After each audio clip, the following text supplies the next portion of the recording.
Salut les artistes, j'espère que vous allez bien, je suis ravie de vous retrouver pour cette nouvelle vidéo. Alors, Apple vient d'annoncer hier l'arrivée de deux nouveaux modèles d'iPad. On va commencer cette vidéo avec l'entrée de gamme qui est l'iPad 10e génération. Celui-ci subit une refonte de son design pour s'harmoniser avec le reste de la gamme. On a donc 4 sublimes coloris qui s'offrent à nous, jaune, bleu, rose et silver. On passe d'un écran Retina 10,2 pouces à un écran Liquid Retina de 10,9 pouces.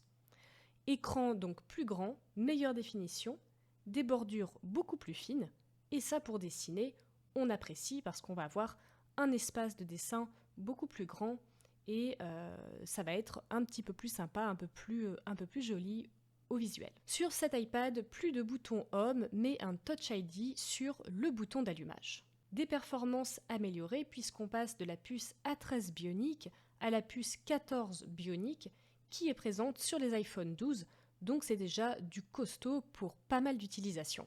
Appareil photo amélioré et caméra selfie qui passe sur la tranche horizontale, ce qui semble effectivement plus logique pour des appels visio notamment. Une connectivité 5G, un passage à l'USB-C, ce qui est plutôt une bonne nouvelle. Et un Pencil première génération. Et oui, vous avez bien entendu, et je dois vous avouer que quand j'ai appris ça, ça m'a un peu refroidi. Ce que j'aurais vraiment aimé, c'était une compatibilité avec la deuxième génération de Pencil. Un truc tout bête, vous emmenez votre tablette, eh bien il vous faut votre chargeur USB-C, un chargeur Lightning et votre adaptateur, car oui, vous ne pouvez plus charger le Pencil sur l'iPad. C'est bête peut-être, mais ça va quand même complexifier l'usage d'un produit qui est pourtant à la base bien équipé pour dessiner, même si le fait de recharger à l'arrière pouvait être un peu pénible, ça restait quand même plus pratique, on n'avait pas besoin d'avoir plein d'outils différents.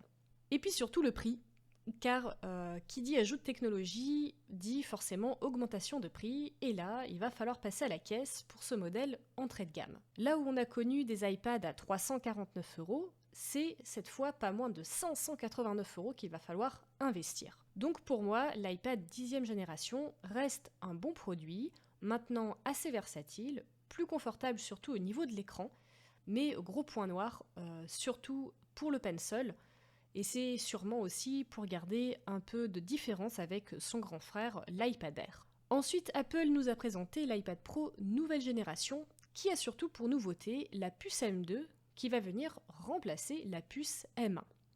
Donc elle est plus puissante, elle va permettre plus de confort dans l'applicatif, et c'est intéressant pour les personnes qui travaillent notamment la 3D.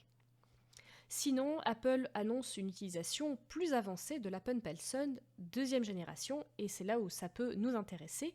Grâce aux signaux électromagnétiques, le Pencil sera détecté par l'iPad quand il sera à 12 mm de celui-ci. On pourra sélectionner notre couleur, par exemple, sans même toucher l'écran, et régler également la taille de la pointe. Il va falloir voir à l'utilisation si ça apporte vraiment quelque chose. En tout cas, on apprécie la nouveauté et on testera ça. Toutes ces nouveautés s'accompagneront avec iPad iOS 16 qui met pas mal l'accent sur le multitâche, ce qui va le rapprocher un peu plus d'un ordinateur avec de plus en plus de fonctionnalités différentes. Voilà les artistes, dites-moi en commentaire ce que vous pensez de tout ça, si vous pensez les acheter et si oui lequel. Je vous rappelle que j'ai fait une vidéo sur quel iPad acheter, je vous mets le lien juste en haut. Comme d'habitude, je compte sur vous pour les pouces bleus, il y a plein de choses qui arrivent, pensez à vous abonner si ce n'est pas déjà fait. Je vous embrasse et à très vite.